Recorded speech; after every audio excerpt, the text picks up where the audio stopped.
Bonjour à tous, très heureux de vous retrouver encore ce jour. Que Dieu nous bénisse ensemble. Vous savez, quand nous étions beaucoup plus jeunes, encore enfants, nous aimions beaucoup la sucrerie, ces genres de choses. Et lorsqu'on allait rendre visite avec les parents à certains oncles, à certaines personnes, ils nous donnaient la sucrerie, des biscuits, des gâteaux. On dit, oh, on veut rester là-bas, on veut rester là-bas.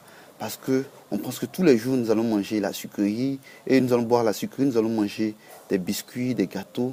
Les parents nous disaient, non, vous ne pouvez pas vous nourrir de ça seulement. Une fois en passant de temps en temps, mais vous ne pouvez pas vous nourrir. Non, on voulait.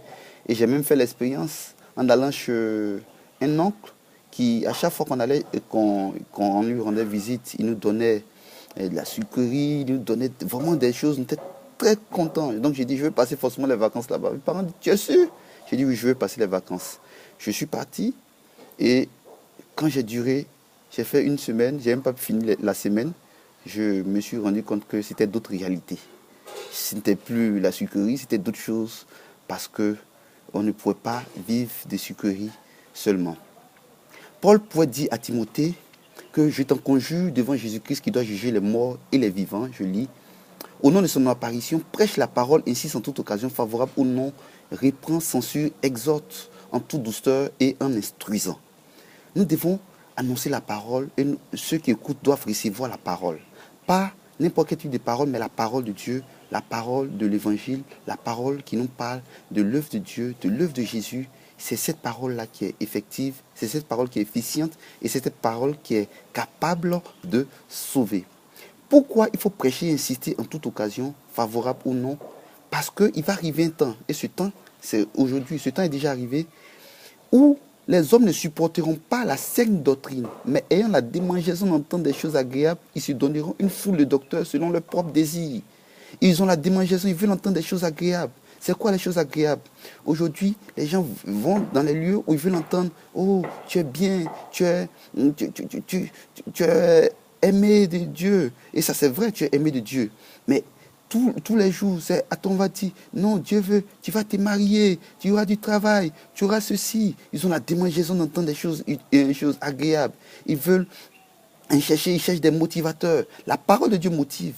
Mais la parole de Dieu, nous ne sommes pas des motivateurs. Nous sommes des hommes de Dieu qui prêchons la parole, la doctrine, la vraie parole de Dieu. Cette parole-là qui sauve, c'est-à-dire le salut en Jésus, la parole, Jésus.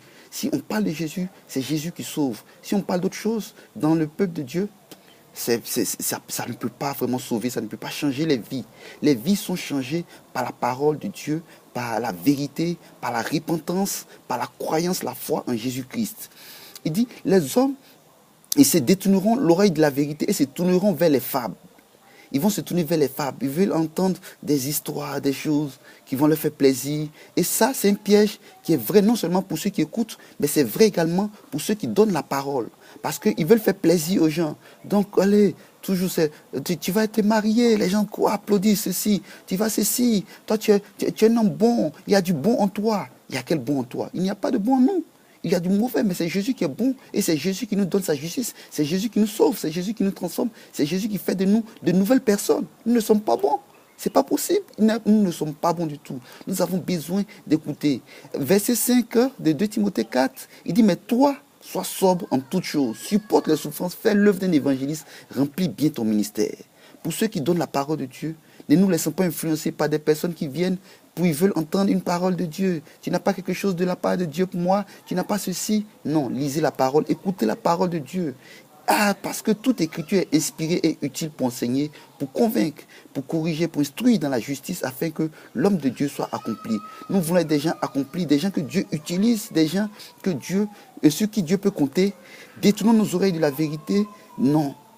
Écoutons la vérité, cherchons la vérité, laissons les fables, laissons les choses pour se faire plaisir, pour se motiver. Non, recherchons la parole de Dieu. La parole de Dieu nous transforme, nous motive, nous façonne, nous libère, nous corrige, nous instruit.